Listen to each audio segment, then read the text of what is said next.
salam sejahtera bagi kita semua. Izinkan saya memperkenalkan diri saya. Nama saya Dr. Engineering Insinyur Ricky Stefanus Tumorang, Sarjana Teknik Master of Engineering. Saya adalah dosen tetap PNS di program studi Teknik Mesin Fakultas Teknik Universitas Sumatera Utara. Video ini saya buat sebagai bagian dari pernyataan diri dosen dalam rangka unjuk kerja Tridharma Perguruan Tinggi, khususnya pada bidang pengajaran untuk memenuhi salah satu persyaratan sertifikasi dosen. Dalam video ini, saya menampilkan proses pengajaran salah satu mata kuliah yang saya ampu, yaitu mata kuliah Pengaruh Lingkungan Terhadap Material. Penyampaian materi dalam kuliah ini menggunakan pendekatan DIA, yaitu Delivery, Interaction, dan Assessment. Demikian perkenalan dan pengantar dari saya, dan berikut adalah video proses pengajaran yang telah saya dokumentasikan. Selamat menyaksikan, semoga bermanfaat. Terima kasih. Selamat datang di mata kuliah kita, yaitu Pengaruh Lingkungan Terhadap Material. Dan ini adalah pertemuan pertama kita. Kita akan belajar tentang pengaruh lingkungan terhadap material, dan ini merupakan kelas pilihan. Dan nama saya adalah Ricky Stefanus Tumorang. Nah, untuk pertemuan pertama ini saya bagi menjadi 3 bagian, yaitu perkenalan dulu, nanti ada profil, kemudian kita masuk kepada introduction atau daripada mata kuliah pengaruh lingkungan terhadap material, dan nanti saya akan tutup dengan kesimpulan. Nah, untuk profil saya, adik-adik bisa lihat nama saya Ricky Stefanus Tumorang. Saya alumni daripada Teknik Mesin USU 2009 dan juga melanjutkan studi di Jepang, ya, S2 dan S3 saya, dan saat ini saya dipercayakan untuk membawa mata kuliah ini. Dan untuk selanjutnya kita akan lebih mengenal ya tentang mata kuliah kita atau pengaruh lingkungan terhadap material. Mata kuliah ini memiliki kode TEM 8511, dan ini merupakan mata kuliah pilihan ya di semester genap. Dan jadwal mata kuliah kita ini adalah setiap hari Jumat jam 2, ruangnya itu di J17 Blok 01 ya. Dan perlu dicatat buat adik-adik bahwa untuk mengambil mata kuliah ini keterlambatan di atas 10 menit itu dianggap tidak hadir atau absen. Dan untuk bahan ajarnya itu ada 4 yang saya bawa ya. Ada Basic of Corrosion and Corrosion Protection of Material, kemudian Handbook of Mechanical Wear, kemudian ISM Handbook volume 18, dan juga saya juga mengambil contoh-contoh daripada kegagalan material nanti dari Engineering Failure Analysis Journal. Nah, untuk kontak saya itu bisa melalui email dan juga WA. Untuk mata kuliah ini sudah disusun untuk memenuhi CPL atau capaian pembelajaran luaran, CPL nomor 4, 6, 7, 9, dan 10 gitu ya. Jadi CPL itu adalah capaian profil lulusan. CPL adalah capaian profil lulusan, dan dari mata kuliah ini akan menyasar pada CPL 4, 6, 7, 9, dan 10, yaitu Design Implementation, Information Technology and Application, Social Engineering, Data Analysis, dan Long Life Learning. Nah, dari CPL ini dia menyasar kepada CPMK atau capaian pembelajaran mata kuliah. Ada 5 capaian pembelajaran mata kuliah kita untuk mata kuliah ini. Yang pertama adalah mahasiswa diharapkan mampu menjelaskan teori dasar dan jenis-jenis pengaruh lingkungan terhadap material. Yang kedua, mahasiswa mampu mengidentifikasi jenis-jenis pengaruh lingkungan terhadap material, baik secara chemical dan mechanical. Dan yang ketiga, mahasiswa mampu menganalisis kegagalan material karena pengaruh lingkungan. Yang keempat, mahasiswa mampu membangun EPH diagram dengan berbagai kondisi lingkungan dan material. Yang kelima adalah mahasiswa mampu menentukan hasil dekomposisi material akibat pengaruh lingkungan dan memutuskan langkah preventif daripada pengaruh lingkungan itu. Nah, dari CPMK tadi mata kuliah ini menyasar 10 sub CPMK, dan dari sub CPMK ini ditujukan kepada setiap pertemuan.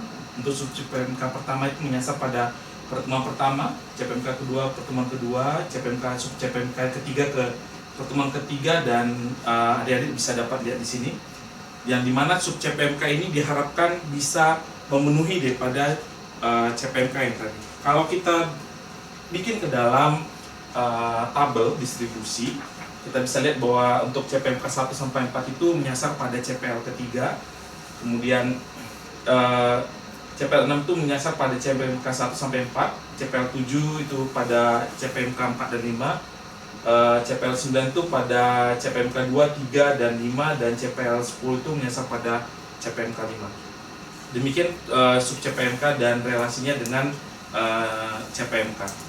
Nah, nanti file ini juga akan saya share tentang kontrak kuliah ini.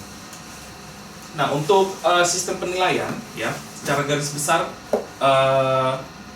untuk tugas individu itu bobotnya adalah 10%, dan untuk UTS itu bobotnya adalah 20%, dan untuk UAS itu bobotnya adalah 20%, dan PJBL itu adalah 50%.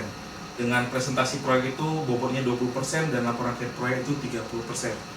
Nah, sekalipun saya adalah mata kuliah kelas ini, saya juga membuka diri untuk adik-adik untuk berkonsultasi ya, bisa berkonsultasi, sharing gitu ya mengenai praktisi, dunia kerja, CV, beasiswa, karena mata kuliah adalah merupakan mata kuliah yang diambil di akhir daripada studi, jadi adik-adik juga sebelum tamat bisa memperlengkapi dirinya. Dan dalam mata kuliah ini saya menyediakan slide dalam bahasa Inggris. Nah, bentuk evaluasi dan juga sasaran sub CPMK dengan bobot penilaian dapat ada dilihat dalam tabel ini. Nanti saya akan share setelah selesai daripada mata kuliahnya. Dan kemudian untuk pengukuran bagaimana CPMK dan kelulusan dan analisis hasil dan rencana tindak lanjut daripada mata kuliah ini juga dapat dilihat daripada tabel ini. Nanti saya akan share tentang kontrak dan juga CPL, CPMK, sub CPMK dan juga profil mata kuliah ini. Nah, sebelum masuk daripada mata kuliah ini, kira-kira ada pertanyaan dari adik tentang kontrak tadi atau tentang CPL, CPMK? Bisa Pak? Oh ya? Mau bertanya, kalau misalnya mau berkomunikasi atau berdiskusi dengan Bapak gitu, gimana ya Pak? Oh, tadi adik bisa menghubungi saya melalui email saya atau juga bisa melalui WhatsApp saya. Tapi saya lebih prefer lebih memilih untuk dihubungi melalui email saya secara pribadi. Kira-kira ada lagi pertanyaan lain? Nggak ada ya? Baik. Kalau cerita tentang mata kuliah ini, yaitu pengaruh lingkungan terhadap material, kira-kira apa yang ada dalam pemikiran adik ketika mendengar pengaruh lingkungan terhadap material? Apakah bagaimana lingkungan yang dimaksud adalah tentang pohon atau seperti apa? Kira-kira apa pandangan adik ketika mengambil mata kuliah ini? Ya, Kalau dari saya sendiri melihat material ini, kalau kita lihat sekarang itu perkembangan material itu sudah sangat pesat sekali. Tapi kalau pikiran saya lingkungan ini itu kayak udara, udara ya, udara. Temperatur, suhu gitu ya. Temperatur, suhu. Iya. Jadi kalau Suhu, ya. Kalau menurut saya itu yang tidak bisa dikontrol manusia. Jadi saya kira menarik kalau contohnya gimana kita melihat pengaruh variabel-variabel tentang ini terhadap material. Baik, menarik sekali ya tadi statement dari teman kita Iman ya.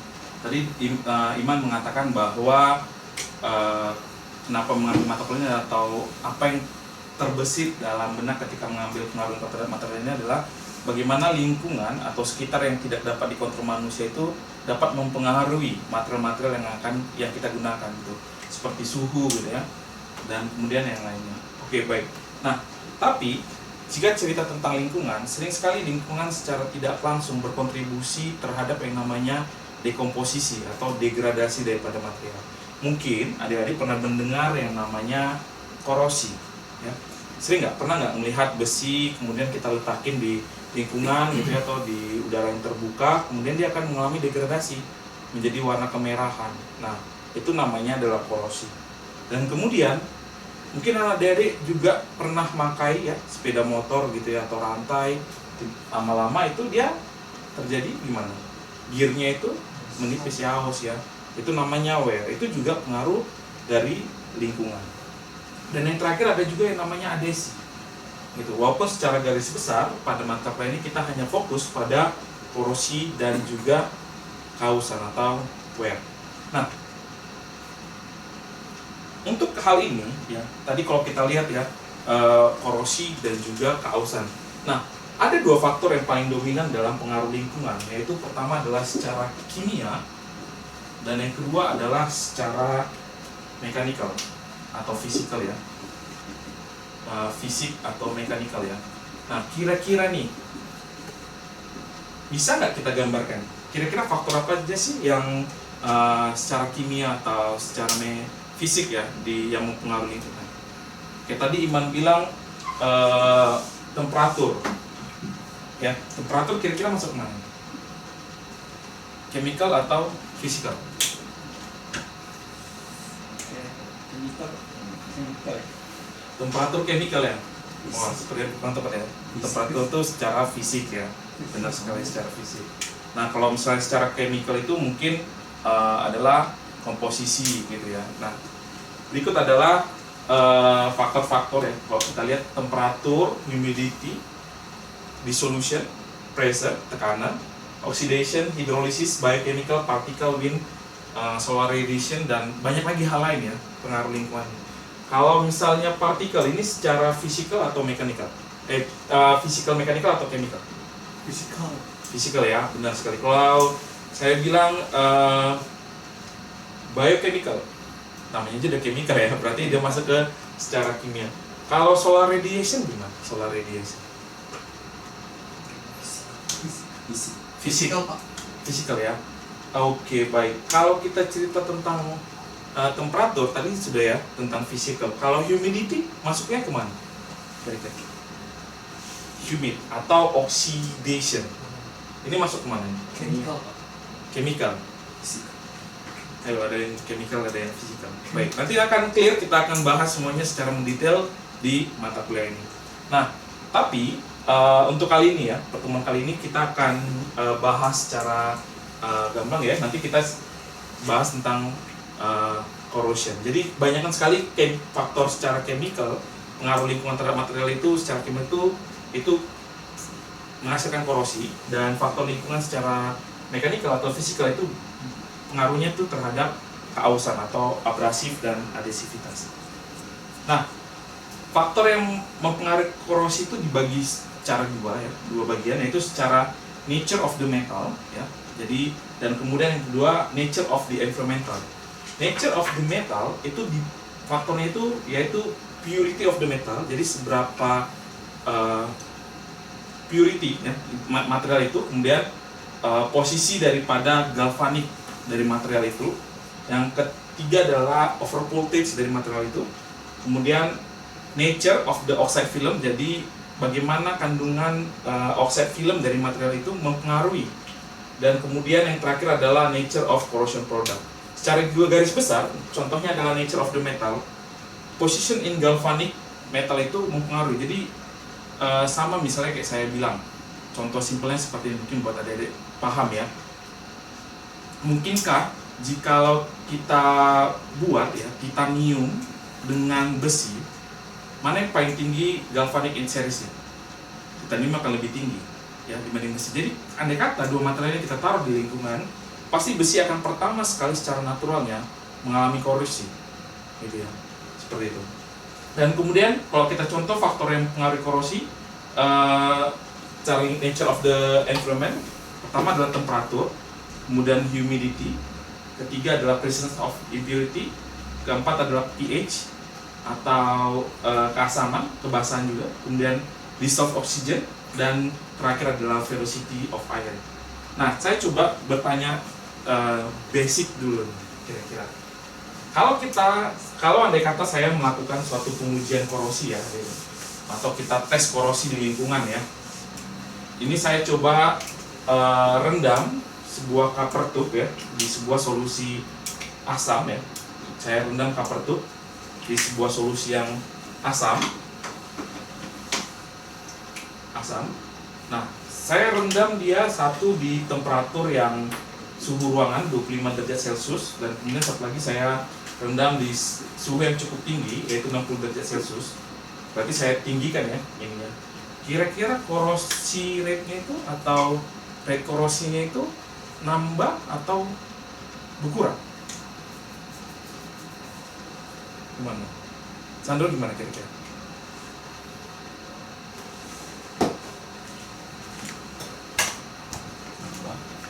Nambah ya. Oke. Kalau project Bertambah. bertambah ya. Iya. Ya. kalau cerita tentang temperatur, ketika kita meninggikan nilai temperaturnya, maka rate atau tingkat korosivitasnya akan bertambah. Nah, kalau misalnya nih tentang kelembapan, contoh, ada satu material ya, dia stay di atau berada di suatu lingkungan yang lembab. Jadi kita kondisikan dengan kita gantung di sebuah solution. Jadi kan terjadi ini ya, humid ya di sini. Atau satu solution yang kita rendam saja, gitu ya. Kira-kira rate korosi mana yang akan lebih tinggi? Ini pada sama-sama larutan asam ya. Asam. Kira-kira gimana? Yang direndam. Yang direndam. Iya. Kenapa yang direndam dia akan mengalami korosi yang lebih tinggi? Bersentuhan langsung. Dia reak langsung. Oke, baik. Yang terakhir kita coba analisis dulu ya. Nah, ketika saya rendam suatu copper tube ya ke dalam suatu larutan formic acid, larutan asam juga, tapi saya biarkan dia terbuka. Dan yang kedua, saya rendam copper tube, kemudian saya alirin gas N2, yang dimana ketika gas N2 ini dialirkan, maka bisa dikatakan bahwa oksigen dalam kondisi ini rendah ya. Itu berarti akan lebih kaya oksigen di posisi di atas dibandingkan di bawah.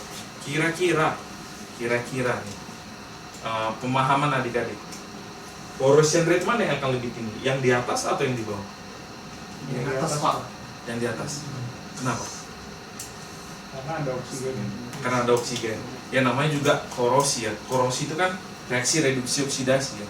Maka semakin banyak terjadi oksidasi atau banyaknya oksigen, itu akan membuat laju korosinya itu akan semakin meningkat dan corrosion rate-nya juga akan meningkat seperti itu. Nah, oleh karena itu kita dapat simpulkan dari mata kuliah ini. Yang pertama adalah pemahamannya untuk temperatur bahwa rate korosinya, ya, laju korosinya itu akan bertambah ketika temperatur daripada lingkungan itu bertambah. Gitu. Makanya kalau kita lihat di daerah yang temperaturnya lebih tinggi, dia pasti akan korosivitasnya tinggi. Contohnya mana? Di pabrik-pabrik ya. Gitu. Kalau misalnya dia yang dekat-dekat daerah boiler, itu akan memiliki tingkat korosivitas yang lebih tinggi. Gitu. Kemudian humidity in air. Jadi kalau cerita tentang humidity, moisture itu berpengaruh. Semakin banyak moisture, kontak langsung itu menyebabkan suatu konsentrasi terpusat ya. Jadi kalau misalnya ada dilihat, misalnya kayak di sini ada sebuah metal, kemudian akibat humid ada embun, mungkin kita seringnya bilangnya embun. Nah, sering sekali embun inilah menjadi starting point daripada pitting attack corrosion. Makanya itu alasannya kenapa juga kalau humidity in air itu mempengaruhi sekali akan laju korosi. Nah, kemudian yang ketiga adalah presence of impurity. Kenapa presence impurity sangat penting? Ini mungkin akan menjadi faktor pemahaman kita tentang kenapa di daerah laut itu korosi akan lebih tinggi daripada di daerah pegunungan. Atau misalnya di daerah laut sama-sama dataran rendah, tapi di laut itu lebih tinggi. Kenapa? Karena daerah laut itu, air laut itu bersifat apa? Asin ya, NaCl ya. Jadi ketika dia menjadi HCl gitu ya, atau misalnya di daerah pabrik gitu ya. Kenapa? Karena gas buang sulfur itu bisa terkonsentrasi menjadi H2SO4 atau sulfuric acid. Nah, itulah juga mempengaruhi daripada laju korosi. Nah, kemudian ada pH value. Jadi pH value atau kandungan asam basa suatu material itu juga mempengaruhi. Makanya nanti kalau ada dilihat ini di alat ini dua ini namanya ini potensiostat galvanostat. Nanti di dari pertemuan ke-9 sampai selanjutnya kita akan menggunakan alat ini gitu ya. Kita akan mengukur pH dan juga potensial sehingga kita tahu nih secara termodinamika bagaimana perubahan material itu dari dia tidak korosi menjadi zona korosi gitu, atau dari zona imun material menjadi zona korosi seperti itu. Dan yang kelima itu adalah amount of oxygen in atmosphere. Sama seperti tadi ya, contoh sebelumnya kita sudah melihat bagaimana kandungan oksigen yang kaya namanya juga reaksi korosi ya, reduksi oksidasi berpengaruh penting. Semakin kaya kandungan oksigen dalam suatu material itu, maka laju korosi juga, persentase korosinya juga akan meningkat. Dan yang terakhir adalah velocity of ions. Nah, gerakan ion gitu ya, itu akan menyebabkan juga laju korosi itu akan meningkat. Makanya kalau kita lihat, contohnya tadi kembali lagi ke Cl ya, Cl itu gugusnya gimana Dede? Ya, Cl itu sedikit aktif ya, makanya chloride itu dari NaCl ke HCl, kemudian Cl itu akan menyebabkan juga pitting lebih cepat seperti itu. Nah, ini adalah faktor-faktor yang mempengaruhi korosi pada material. Nah, untuk konklusi, kita sekarang masuk pada konklusi. Yang pertama, dari mata kuliah ini kita lihat bahwa ada banyak sekali faktor lingkungan yang menyebabkan kegagalan material, seperti temperatur, ya, kemudian kelembapan dan juga kandungan oksigen atau oxidation.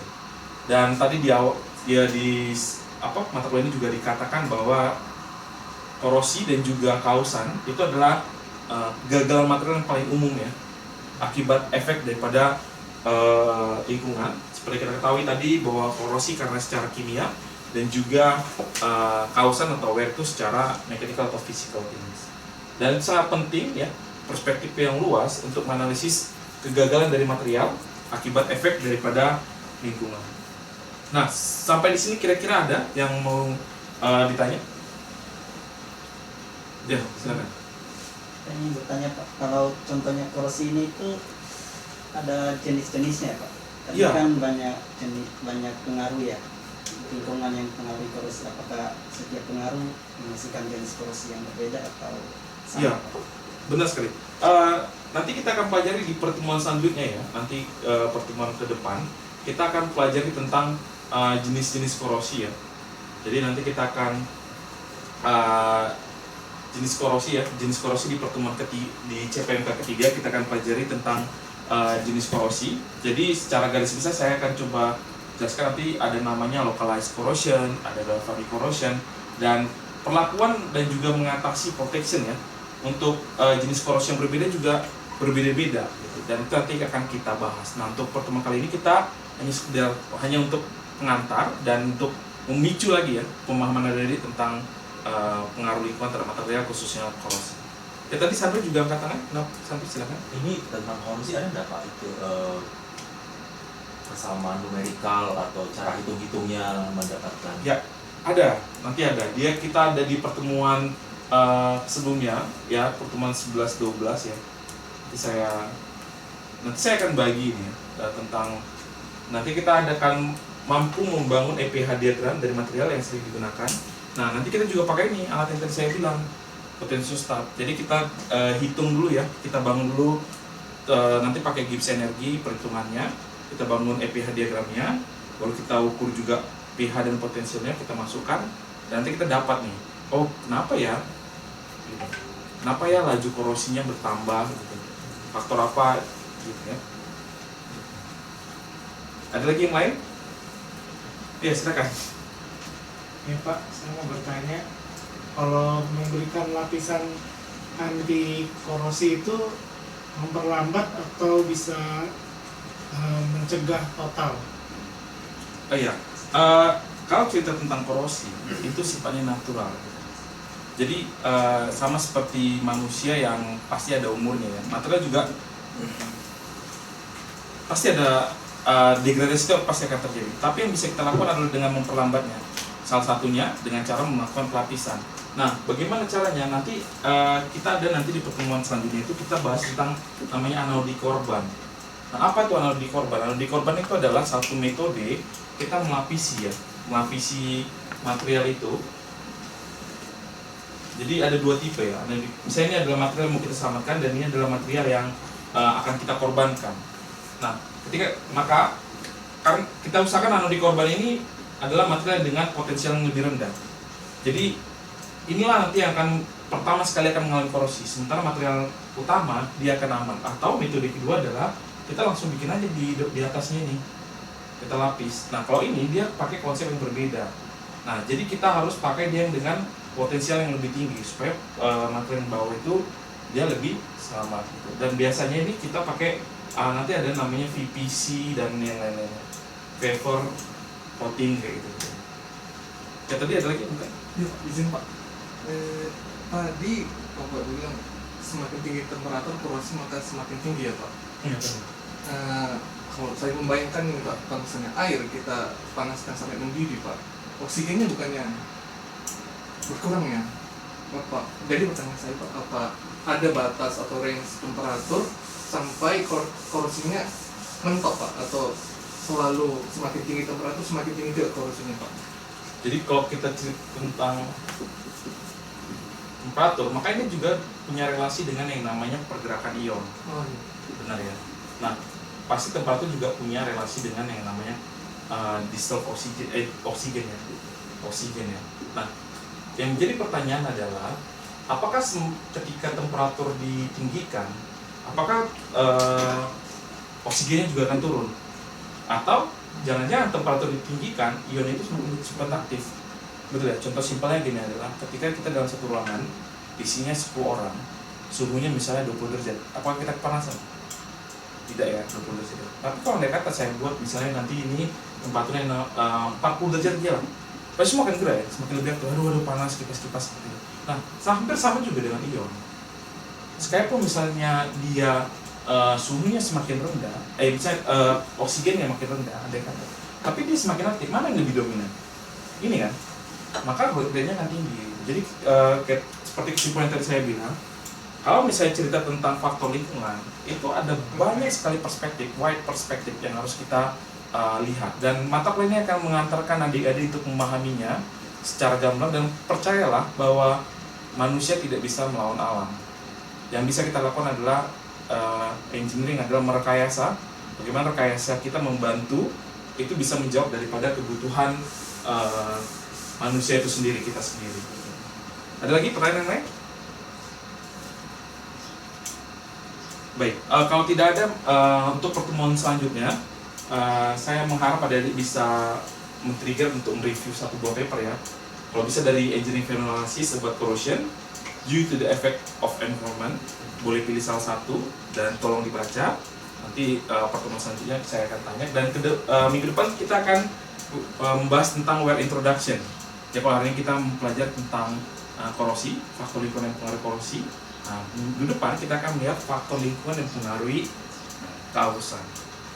Baik, kalau tidak ada lagi pertanyaan, kalau tidak ada kita akhiri pertemuan sampai kali ini. Sebenarnya semua jelas ya? Oke, baik, terima kasih buat pertemuan hari ini, sampai ketemu di pertemuan selanjutnya.